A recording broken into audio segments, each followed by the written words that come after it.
Recuerdo que esta serie que estamos dando, en un título grande, le hemos puesto participantes de la naturaleza divina. Dice el versículo 3 al 8, como todas las cosas que pertenecen a la vida y a la piedad nos han sido dadas por su divino poder, mediante el conocimiento de aquel que nos llamó por su gloria y excelencia, por medio de las cuales nos ha dado preciosas y grandísimas promesas, para que por ellas llegaseis a ser participantes de la naturaleza divina, habiendo huido de la corrupción que hay en el mundo a causa de la concupiscencia.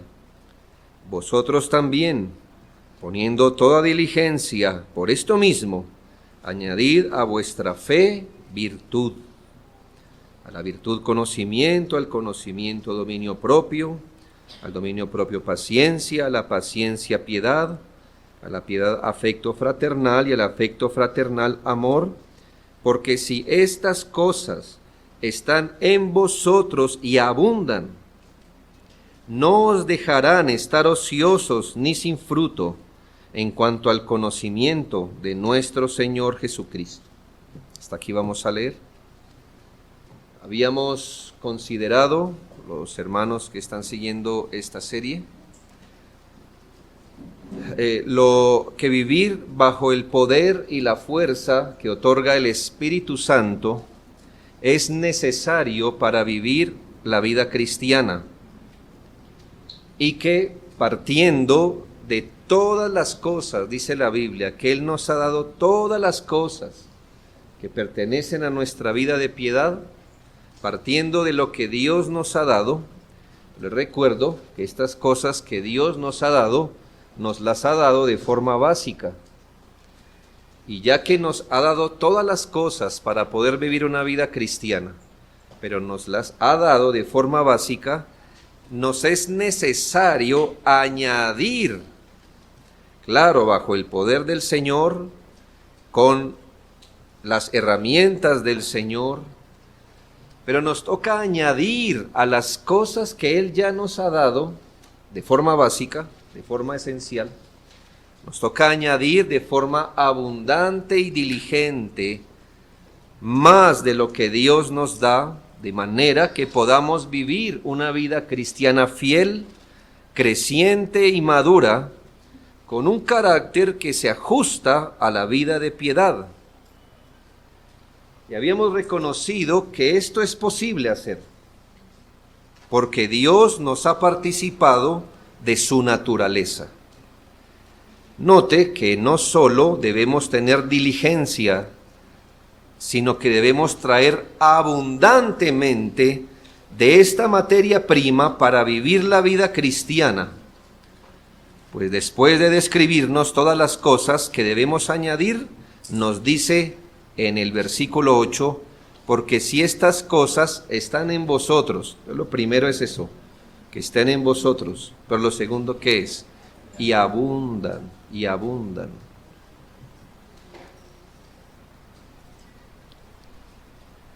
Entonces, a lo que Dios ya nos ha dado de forma básica, ya tenemos todas las cosas para poder vivir una vida cristiana. Debemos seguir añadiendo, pero ¿de cómo? ¿De qué forma? Abundantemente, con diligencia y abundantemente. No hay que ser escasos en traer a la vida cristiana las cosas que Dios nos da, las mismas cosas que Él nos da, y las añadimos a lo que Él previamente nos ha dado de forma básica. Ahora, el texto descubre en la estructura de la vida cristiana cuál es el fundamento. El fundamento es la fe, pero ¿fe a qué? Ahí dice el texto, por eso mismo, añadid a vuestra fe virtud. Así que, ¿qué es lo primero que va? La fe. Ese es el fundamento de la estructura de la vida cristiana. Pero ¿fe a qué? ¿Fe a quién? Bueno, señalábamos que es fe hacia la persona y obra de Jesucristo, fe en Dios, su ser, atributos y obras, fe en las Escrituras, tanto en sus doctrinas, leyes, promesas, como en sus advertencias.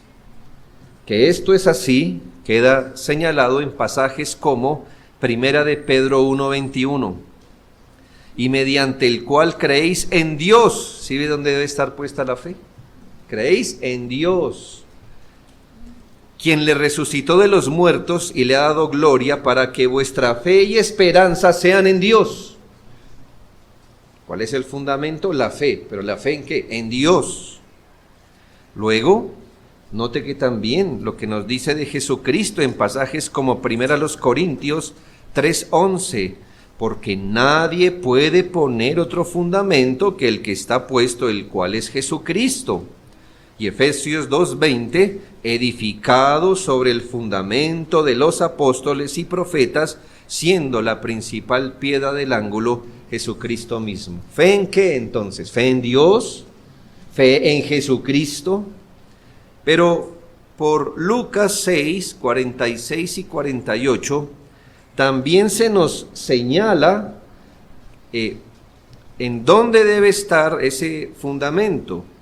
Porque, ¿por qué me llamáis Señor, Señor, y no hacéis lo que yo digo? Todo aquel que viene a mí y oye mis palabras y las hace, os indicaré a quién es semejante. Semejante es al hombre que al edificar una casa cavó y ahondó y puso el fundamento sobre la roca, y cuando vino una inundación el río dio con ímpetu contra aquella casa, pero no la pudo mover porque estaba fundada sobre la roca.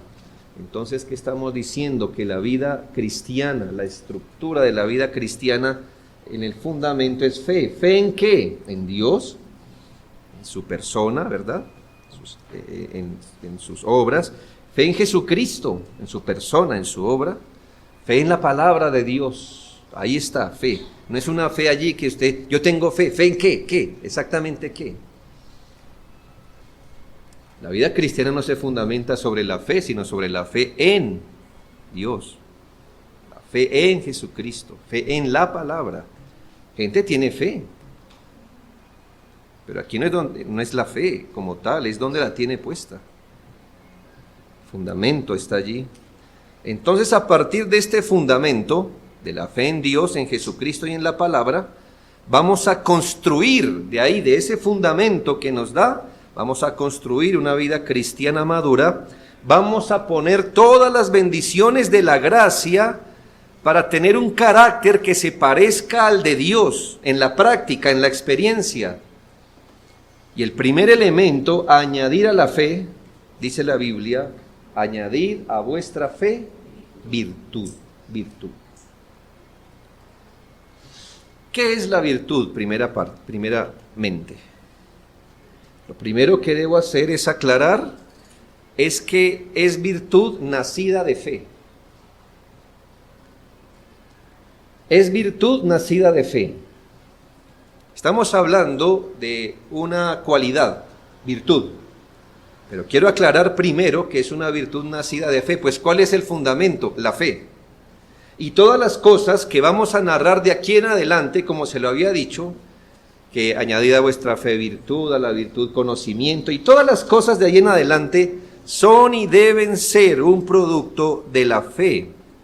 Esto desplaza la idea que a la fe que Dios nos dio, nosotros le añadimos nuestra propia virtud. Esto quita la idea de que el Señor nos dio la fe y de aquí en adelante usted y yo edificamos con nuestro propio material. Nosotros podemos añadir o aumentar a la fe solo lo que se nos da a través de la fe en el Señor Jesucristo, en el poder de su gracia. Virtud aquí no significa virtudes morales, sino virtudes cristianas, virtudes que nacen de mi fe en el Señor, virtudes que surgen como fruto del Espíritu de Dios y de su gracia, Y debe ser diferenciada esta virtud de la virtud natural. Nosotros podemos tener cierto grado de virtud natural. En algunos boletines de sus hijos, que él es diligente, que él es virtuoso, antes le decían a uno. Sí, pero todo eso es natural. Todo eso es natural. Esa persona tiene virtud, sí, natural.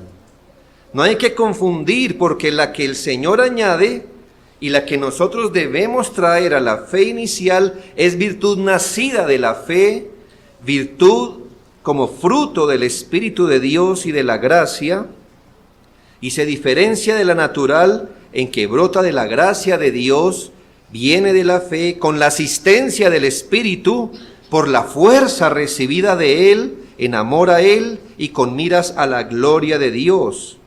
Mientras que las virtudes o la virtud moral es ejercida por el hombre moral, brotan de su naturaleza, se realizan por la mera fuerza de la naturaleza y están desprovistas de fe.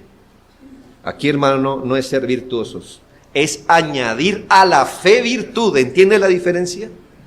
Nunca apunte a la virtud por fuera de la fe. Eso lo convierte en moralista. Y el infierno está lleno de moralistas y de gente virtuosa. Como si dijera la Biblia que los que son virtuosos heredarán el reino de los cielos.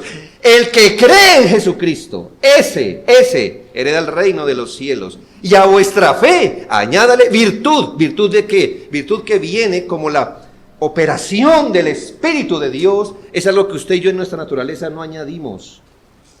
Sí la añadimos, pero ¿de dónde la sacamos? Del Espíritu, de la gracia, y la traemos y la añadimos a la fe inicial.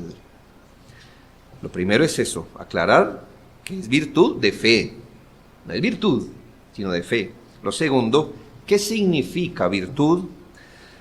La palabra usada allí, cuando el apóstol dice, añadid a vuestra fe virtud, significa, es algo interesante, significa mérito o algo que es excelente, noble, y aquí debo hacer una aclaración, cuando use la palabra noble en este contexto, a veces en nuestro idioma parece, no estoy seguro, pero si eso está en el diccionario, pero nosotros cuando decimos, esa persona es noble, estamos diciendo que es como humilde, como calmada, sumisa, sí. Bueno, noble significa alto y sublime. ¿Por eso se acuerda de la nobleza? ¿Cuál quieren la nobleza? Pues los grandes, los nobles, decíamos. Bueno, puede ser que esa sea una definición que humilde o sencillo, pero aquí noble es lo que es alto. Entonces la palabra usada por el apóstol significa algo que es excelente, noble, bondad, virtud, algo que es honorable, algo que es digno de alabanza. No es una palabra común en el Nuevo Testamento, se usa 4 veces y 3 de ellas las usa Pedro. Así que tenemos poca herramienta para saber cómo se usa eso en el Nuevo Testamento, pero ya que son pocas, miremoslas. La primera, la que usa el apóstol Pablo en Filipenses 4:8. Mire el contexto. Quiero que al hacer este ejercicio usted y yo concluyamos qué significa virtud. Virtud. Por lo demás, hermanos, todo lo que es verdadero, todo lo honesto, todo lo justo, todo lo puro, todo lo amable, todo lo que es de buen nombre, si hay virtud alguna, si algo digno de alabanza, en esto pensad. ¿Nota en qué contexto se usa la palabra virtud? Cuando le está describiendo todo lo que es alto, sublime, majestuoso. En este caso, algo que el apóstol Pablo exhorta a los creyentes a pensar no en lo bueno, escuche, no en lo justo ni en lo amable. Ahí dice en todo lo bueno. ¿Ve la diferencia? Sí, es bueno pensar en lo bueno, pero ¿dónde está la virtud? En pensar en todo lo bueno. Es bueno pensar en lo justo, pero ¿qué es la virtud? Pensar en todo lo que es justo, en todo lo amable, en todo lo honesto. en todo lo justo. Esta descripción de virtudes son cosas muy eminentes, muy altas, y se nos llama a los cristianos a darle mente a lo que entre lo bueno es excelente. ¿Entiende, hermano? Se nos llama a darle mente a todo lo que entre lo bueno es excelente. Lo que entre todo lo que es bueno y aceptable es eminente y noble. No solo lo que es moralmente aceptable, sino lo que es digno que se alabe. Eso es virtud. En primera de Pedro 2:9 se dice: mas vosotros sois linaje escogido, real sacerdocio, nación santa, pueblo adquirido por Dios, para que anunciéis las virtudes de aquel que os llamó de las tinieblas a su luz admirable. La segunda parte, el segundo caso donde se usa esta palabra, la usa Pedro, de aquí en adelante todas las usa Pedro, y aquí hace referencia a algo que tiene Dios. ¿Qué entiende usted cuando dice las virtudes de Dios? Las virtudes de Dios. ¿A qué está haciendo referencia aquí? Bueno, están relacionadas especialmente a los atributos que Él tiene, que también se llaman las perfecciones o las excelencias de Dios. Si nota, en nosotros son cualidades, en Dios Él no tiene cualidades, Él tiene perfecciones. ¿Cómo lo ve? Él no tiene características, Él tiene excelencias, así están en Él. Dice que nosotros somos el pueblo de Dios y Dios nos ha llamado a ser su pueblo para que anunciemos las virtudes, las perfecciones o las excelencias de Dios. Dios es un Dios excelente, Dios es un Dios virtuoso. Y nosotros debemos anunciar esas virtudes, aquello que distingue a Dios, lo que es Dios, aquellas características hermosas, perfectas, eminentes de su carácter, aquí son llamadas virtudes. Entonces está bien que usted diga los atributos de Dios, o las perfecciones de Dios, las excelencias de Dios, o las virtudes de Dios. Estoy tratando de definir para ustedes qué significa virtud. Ya, no se pierda en el argumento. ¿Y qué significa virtud? Mire, cualidad eminente, algo que es sobresaliente, excelente, que va por arriba. En esta misma relación con Dios y en este mismo sentido, Pedro la usa en 2 de Pedro 1:3, todavía relacionado con Dios.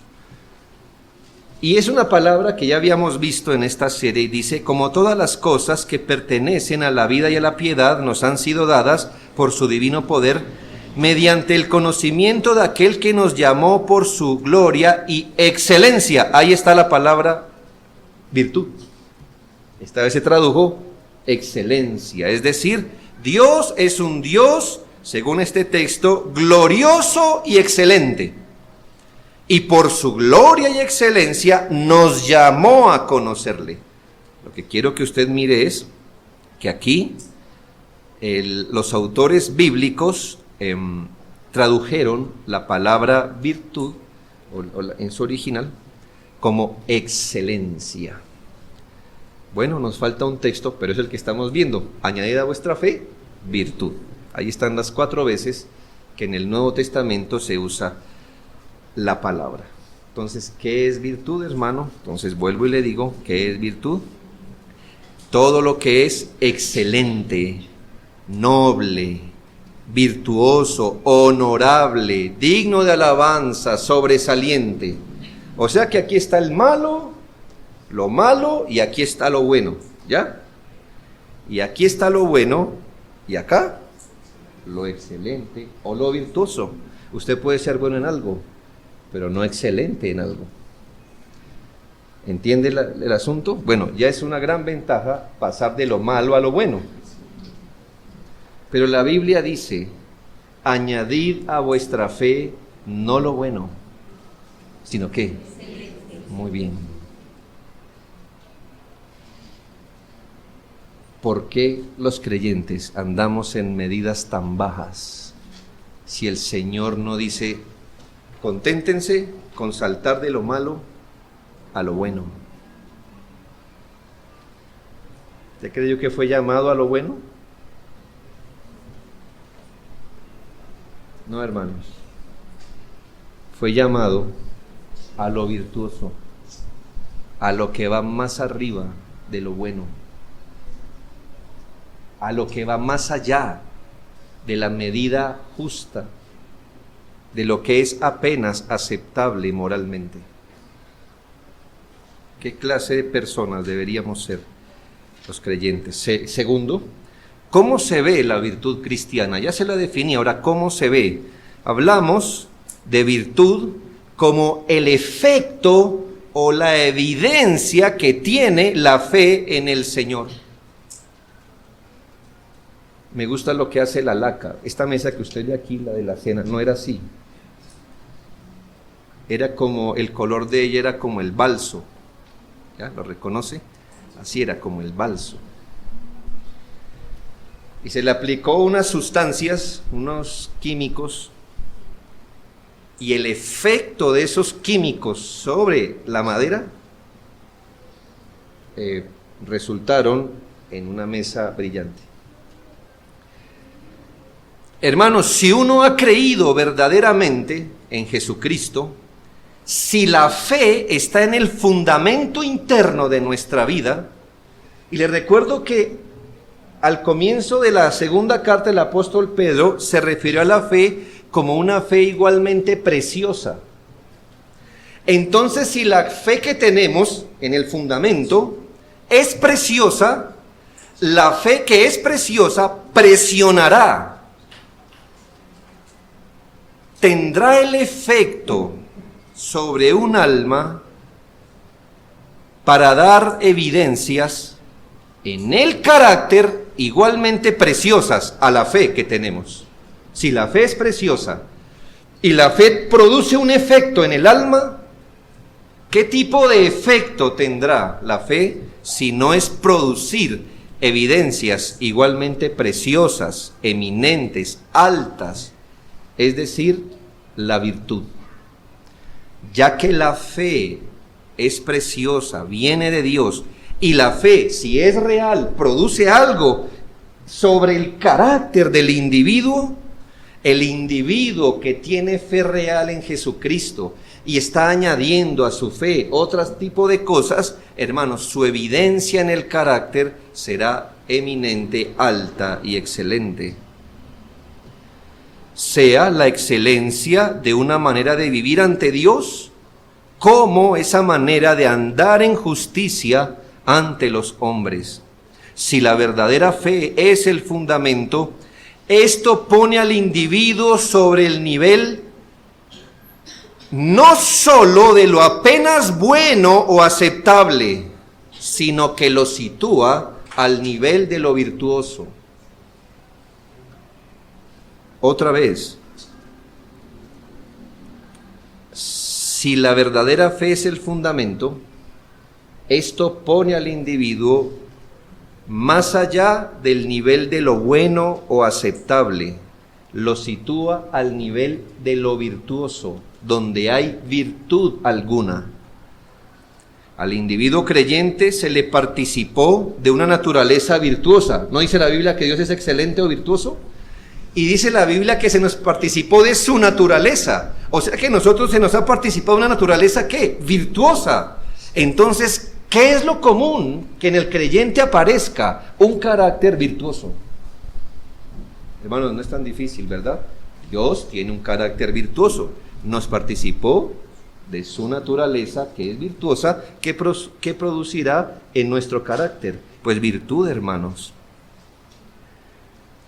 Por lo que, si eso es lo que corre por su alma, si él ha sido participante de la naturaleza divina, si eso es lo que corre en su alma por la regeneración, Él será virtuoso, será sobresaliente en su andar. Entiéndase esto, no solo por mandamiento, sí, debemos ser virtuosos por mandamiento, pero no solo por mandamiento, no solo por imitación, aunque debemos ser virtuosos por imitación a Dios, sino por la participación de la naturaleza divina.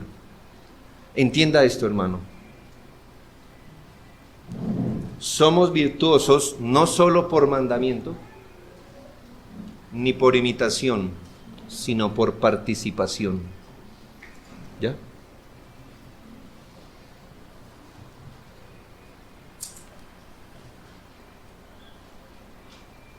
Yo le puedo mandar a usted que actúe como perro, ¿cierto? Yo le puedo decir a usted que imite un perro, pero nunca usted tiene una naturaleza canina. No la tiene. ¿Ya? Pero Dios nos manda a ser virtuosos y nos pide que imitemos la virtud, pero es que nos participó de una naturaleza que es virtuosa. ¿Sabe qué es nuestra observación con una gran parte de los que se profesan cristianos? Que solo están imitando la virtud, pero nunca se les ha participado de la virtud. Obedecen lo que es virtuoso, imitan lo virtuoso, pero nunca les surge del corazón, porque usted solo es participante de la naturaleza divina por una obra de gracia poderosa en su corazón por el Espíritu. Va más allá de hacerlo usted un sujeto que imita. Sí, usted va a imitar, pero usted va a ser de la misma naturaleza moral de Dios.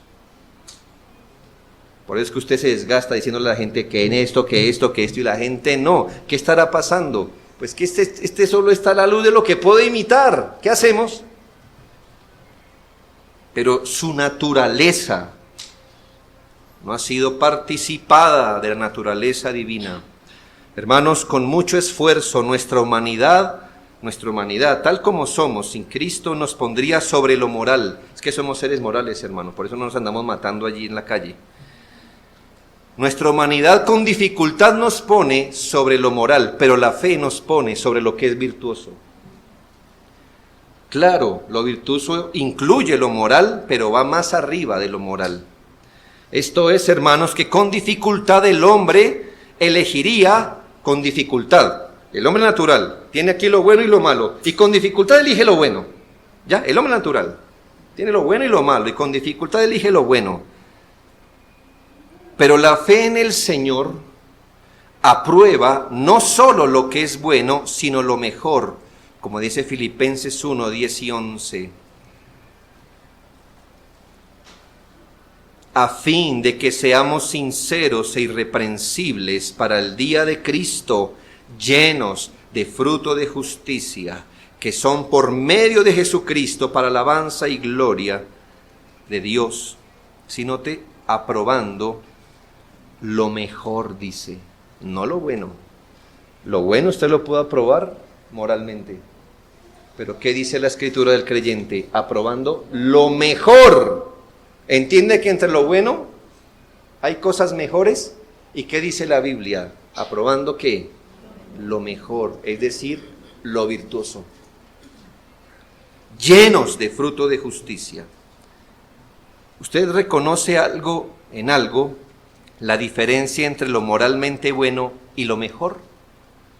Ayúdeme con eso, hermano, si usted entiende. ¿Qué es algo moralmente bueno? Y que entre eso es lo mejor, ¿sí? Hay cosas moralmente buenas y arriba está una categoría llamada lo mejor. Bueno, fuimos llamados y se nos han dado todas las cosas, no para andar sobre el ras de lo moralmente bueno, sino de lo mejor. Esto es que no apuntamos a la medida que la humanidad, ayudada por la gracia común, nos ayuda a alcanzar. No, sino que bajo el poder del Espíritu apuntamos a lo que está más allá de lo bueno, a lo noble, a lo que no solo es digno de aprobación moral, sino lo que es digno de alabanza. ¿Cuántos cristianos andando sobre lo mínimo moral, pensando que de eso se trata?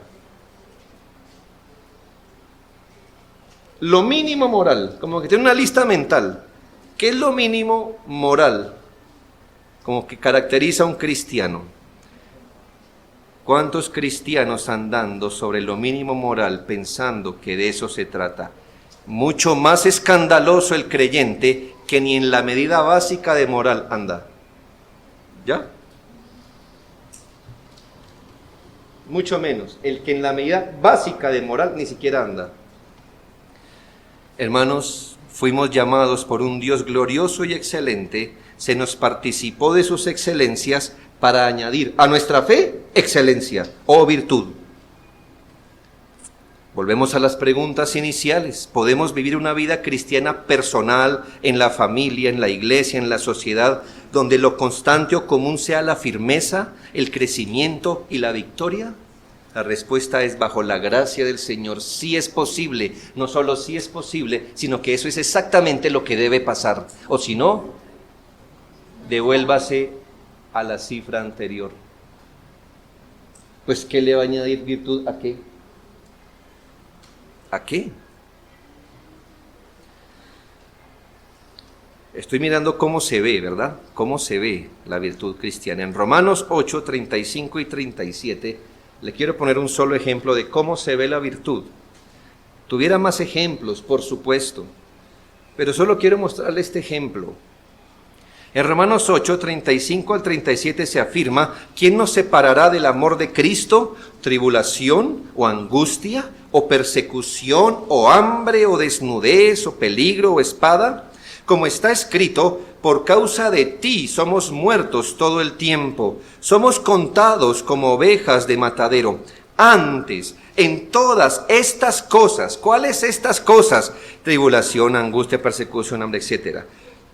Antes, en todas estas cosas, somos más que vencedores por medio de aquel que nos amó. Entonces, note lo que nos dice el texto. Tenemos a un creyente enfrentando por el amor de Cristo una serie de vicisitudes. Una o algunas de estas o todas, no sé. El punto es este: por el amor de Cristo está enfrentando a veces una tribulación, una persecución, un peligro, lo que sea que diga el texto. El creyente por amor de Cristo está enfrentando un problema, una dificultad en su vida cristiana. La medida básica, escuche, la medida básica nos pondría estables ante estas situaciones. La medida básica de fe nos daría estabilidad, resignación y sobriedad en estas cosas. La medida básica. Pero ¿qué le recuerdo, hermano? Que añadida a vuestra fe, ¿qué? Virtud, no la medida básica.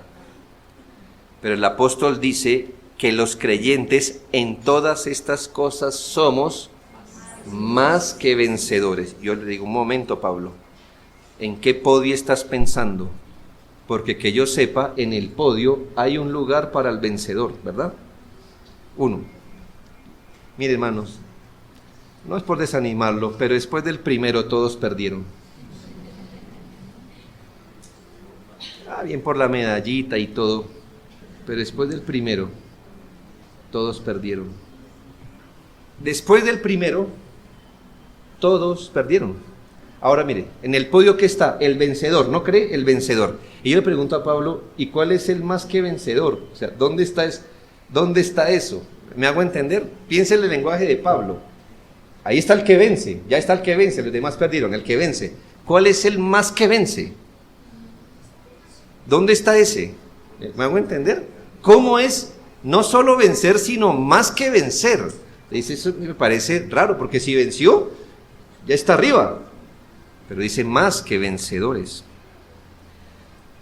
¿Cómo se vence y luego se vence más? Pues dice el apóstol que es exactamente lo que nos pasa a los cristianos cuando enfrentamos las tribulaciones por seguir a nuestro Señor Jesucristo. La medida básica que nos haría vencer. La virtud que nos haría más que vencer. ¿Cómo es esto? Muy bien.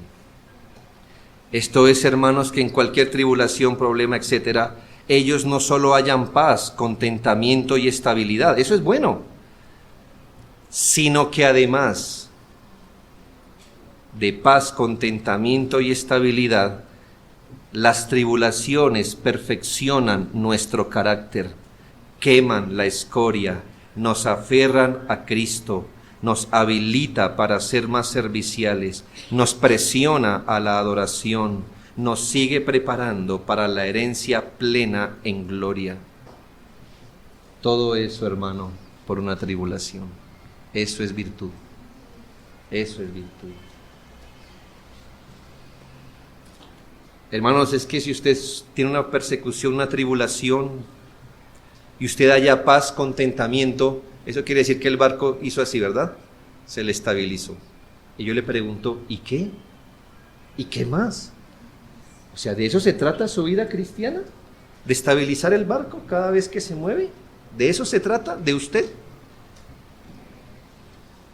No, hermanos, Dios no movió ese barco solo para que usted hallara la manera de estabilizarlo. En la tribulación, usted debe poner su carácter también delante de Dios para que sea perfeccionado. Y un creyente que bajo la gracia se somete a la tribulación, como está escrito, hermano, ese hombre no solo haya paz, contentamiento y estabilidad, ese hombre después de esa tribulación sale más santo, sale más piadoso, sale virtuoso.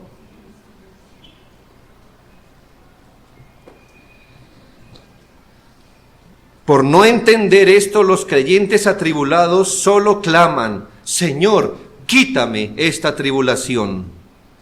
Hermanos, cuando Dios ha destinado y ha dado todas las cosas para que apuntemos más arriba, a lo virtuoso, a lo excelente. ¿Qué tal orar así? Señor, dame toda virtud en esta tribulación, sí que pueda hallar paz y contentamiento, pero que en medio de esta no peque contra ti. Aumenta mi fe y dependencia, extirpa mis pecados que se revelan bajo esta dificultad.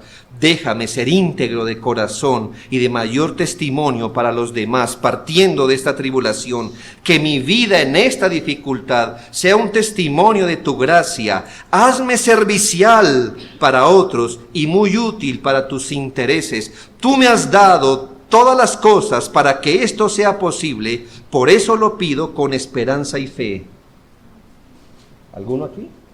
Pues espero que sí, alguno aquí ore así, porque entonces, ¿qué ha hecho la fe? ¿Solo líbrame? ¿Solo líbrame?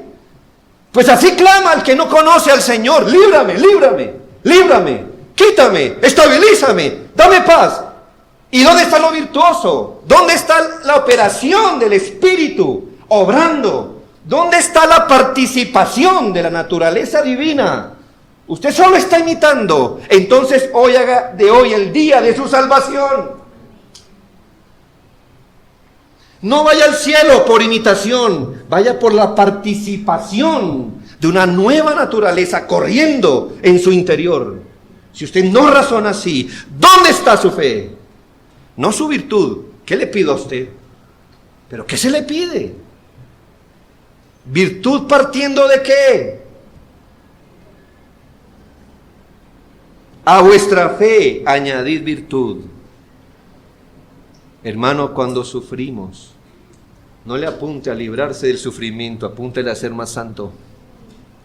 ¿Sí nota? No sufrir es bueno. Qué lindo. Pero añades virtud, hermano, virtud.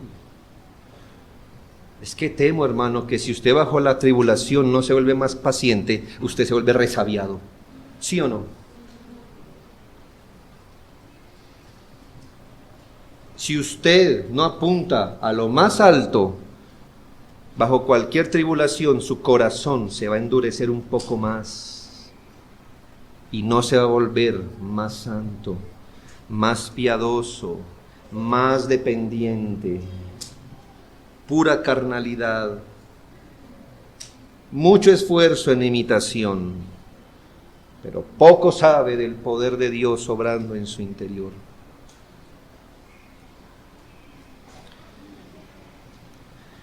Como ve, hermano, hay asuntos básicos y hay cosas buenas y está lo mejor, lo excelente, lo digno de alabanza. Por último, hermanos, lo que implica la virtud cristiana.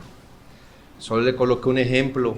Usted puede conseguir ejemplos bíblicos como es el aguijón de Pablo, la recuperación de Pedro, tantas cosas. ¿Qué implica la virtud cristiana? Le voy a mostrar por qué un creyente es virtuoso y sus caminos son más excelentes y nobles. ¿Por qué su vida es sobresaliente y no se queda en el mínimo aceptable de lo que es bueno? Recuerde que hubo unos hombres que estaban, escuche lo que voy a decir. Recuerde que la Biblia nos narra de unos hombres que estaban muy por encima de la piedad común en tiempos de Cristo, pero estaban espiritualmente bajo la medida justa de piedad. Ante los hombres estaban sobre la medida común, pero con los ojos espirituales, ¿dónde estaban? Muy por abajo de la vida de piedad. ¿Quiénes eran? Sí, muy bien. Qué cosas buenas hacían ellos, ¿no? Oraban, ayunaban, ofrendaban, enseñaban, ejemplificaban. Delante de los hombres tenían una excelencia, pero con los ojos de Dios, del Señor, dijo, su piedad está enterrada 3 metros bajo tierra, sepulcros blanqueados, muertos. En el caso, ya sea de alguien con espíritu de fariseo o un mero profesante, piénselo, él ni está dispuesto a abandonar todos sus pecados, ni completamente dispuesto a obedecer todos los mandatos.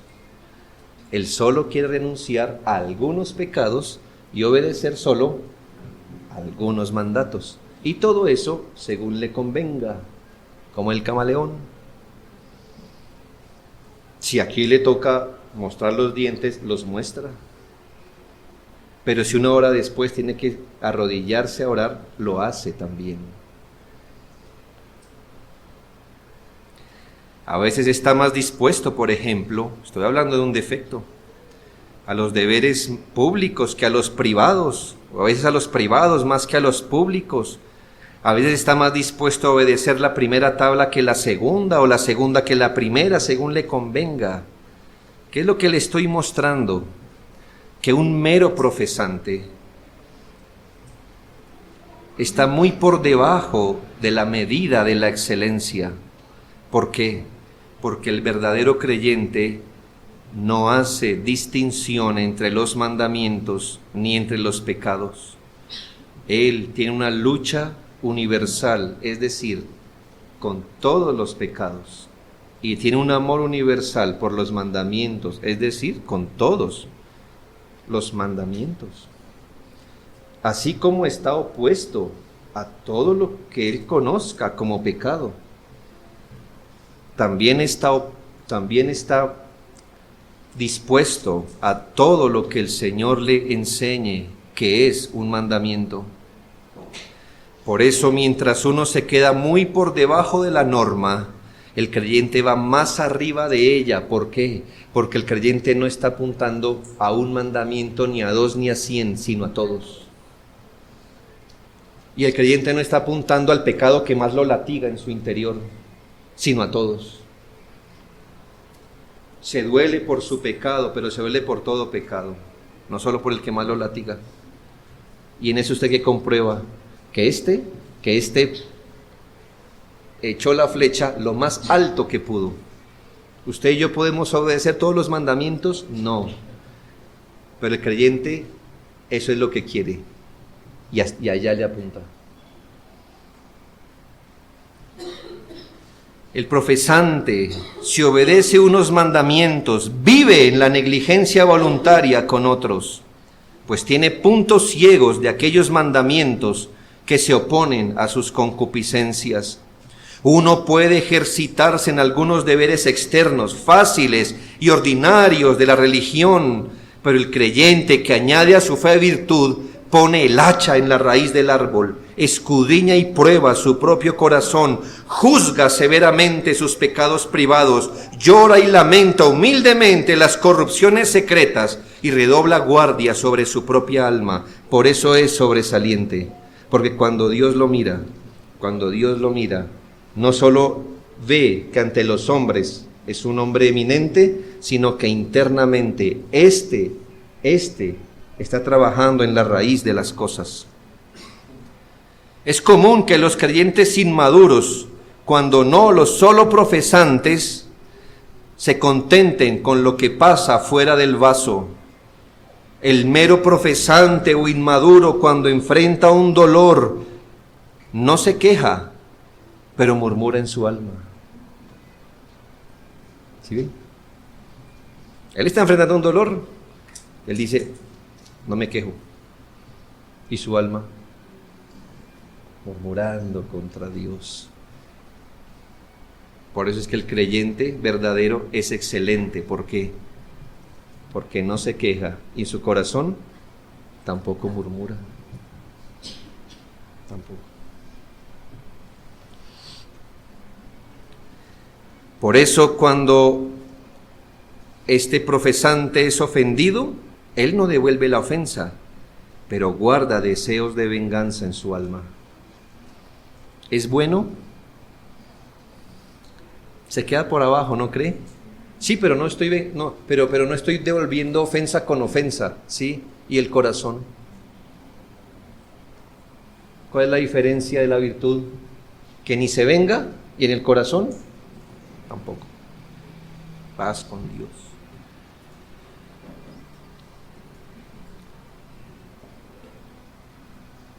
El creyente va a unos niveles más arriba del cumplimiento. La virtud implica que el creyente se esfuerza por alcanzar los más altos grados de gracia, santidad y comunión con Dios. Está empeñado en su consagración a Dios, por lo que no solo le importa el acto, sino el motivo y el corazón con el que hace las cosas. Por eso el creyente es excelente. Dice un autor, la gracia renovadora se ocupa tanto de lo positivo como de lo negativo. Nos enseña a dejar de hacer el mal, como que nos enseña también a hacer el bien. Nos enseña a negar toda impiedad, concupiscencia mundana, pero también a vivir sobria, justa y piadosamente en este mundo. Estas palabras contienen la suma del deber cristiano: vivir sobriamente para con nosotros mismos, rectamente para con nuestro prójimo y piadosamente para con Dios es la verdadera piedad y el deber completo del hombre. El verdadero creyente apela a Dios así: Señor, tú sabes que mi corazón está dispuesto a cumplir con todos los deberes conocidos. Deliberadamente haría lo mejor que pudiera para observar todas tus leyes reales. Señor, deseo sincera y realmente, y me esfuerzo por estar atento a cada uno de tus mandamientos y vivir de acuerdo a cada uno de ellos. Y es el verdadero dolor de mi corazón y la carga diaria de mi alma cuando violo cualquiera de tus benditas leyes. Hasta aquí la cita. Por eso el creyente es sobresaliente, es virtuoso, no solo en el cumplimiento externo. Sí, es que delante de los hombres es virtuoso. Por eso camina la segunda milla, da no solo la túnica, sino la capa, pone la otra mejilla, sino que internamente va más allá. ¿Por qué? Porque sabe que Dios mira su corazón. Entonces, el verdadero creyente no solo no mata, sino que trata con el enojo y aún con lo que piensa del hermano, ¿no? Porque el que llame fatuo a su hermano no solo se aparta de la inmoralidad, es decir, no solo trabaja con su ojo, sino que trata con sus deseos y gustos. No solo es fiel a sus ofrendas, sino que es fiel en su agradecimiento al corazón, del corazón. no solo está preocupado por la vida de oración, sino por el espíritu de oración. Por eso el creyente es virtuoso. En el Salmo 15:2 nos dice del hombre justo, Salmo 15:2 del hombre justo, que anda en integridad y hace justicia, lo que es externo, y habla verdad en su corazón, lo que es interno. ¿Sí nota el texto? El que anda en integridad y hace justicia, lo que corresponde a la virtud externa, y habla verdad en su corazón, lo que es la virtud interna. Por eso es excelente. El mero aceptable que dice, pero yo no digo mentiras. A menos que... ¿sí? Yo no es que diga mentiras, lo que fue que dije la mitad de la verdad. ¿Sí nota? Cristianillos así, mintiendo, evitando la verdad, como que haciendo una transacción pecaminosa con Dios. Bueno, ¿cómo es? Yo soy cristiano, quiero ir para el cielo. ¿Cuánto es lo mínimo de imprecisión de la verdad que debo decir aquí? ¿Verdad? Ser veraz es bueno, pero todavía no es virtuoso. Hablar verdad en el corazón, como se habla con la boca, eso es virtuoso. Y añadida a vuestra fe, ¿qué? Virtud.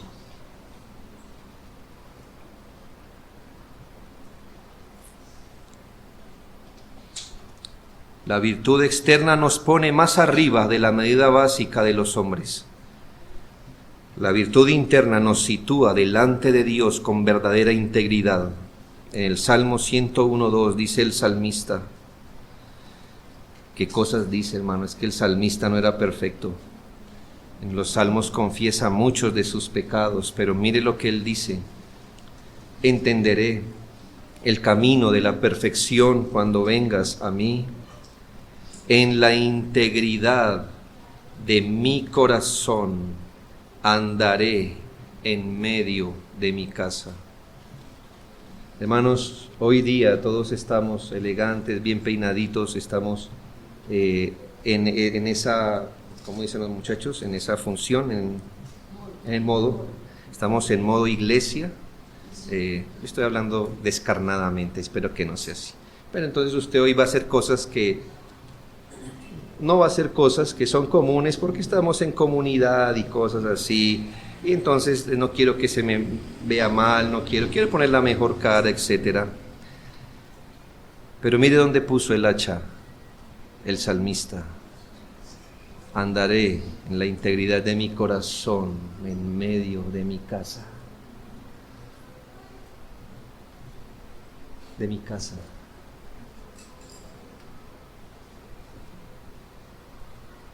Cuando me levanto, cuando me acuesto, cuando tengo este inconveniente en mi casa, andaré en la integridad de mi corazón. Por eso el creyente es virtuoso, porque esto es exactamente lo que hace. Ay de nosotros, hermano, si somos unos aquí y otros en casa. Dios tenga misericordia de su vida, si eso hace. Dios lo humille hoy. Ojalá hoy, antes que sea tarde. Si usted es de los que presenta aquí una cara y otra en casa, Dios tenga piedad de su miserable hipocresía. Si usted es tan capaz de aquí plantar una cara y en la casa otra, y que usted ha hecho alianzas con el pecado en su casa, y aquí viene a estrechar la mano de los santos, Dios lo frene hoy.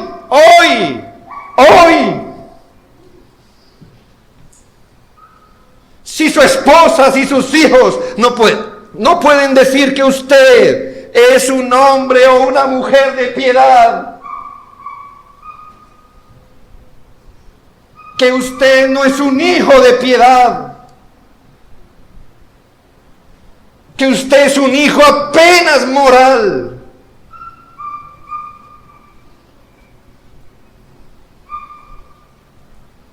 Dios tenga misericordia.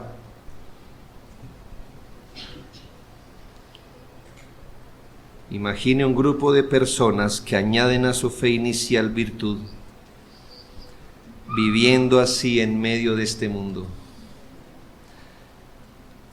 Un hombre virtuoso conduciendo su automóvil. No bueno, no moralmente bueno, virtuoso.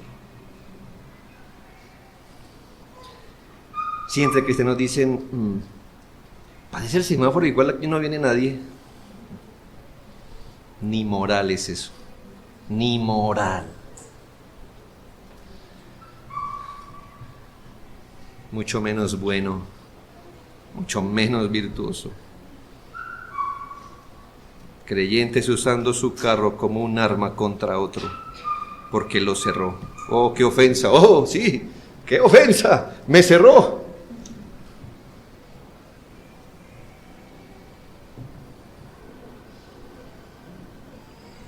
Un grupo de personas conduciendo su automóvil, siendo virtuosas, haciendo fila en la EPS, haciendo negocios, viajando en Transmilenio, cambiando un pañal, siendo miembro de una iglesia, siendo padres o hijos, andando no solo en lo moralmente bueno, ni en lo cristianamente aceptable, sino en lo que es noble, excelente, sobresaliente y digno de alabanza, no solo por mandamiento ni por imitación, sino por la participación de la naturaleza divina en su corazón, viviendo las cosas con esperanza y solaz de estar en la gracia y de estar siendo conformados a la imagen de Cristo. Y que en esto, hermanos, Dios nos ayude a añadir a la fe virtud. Oremos.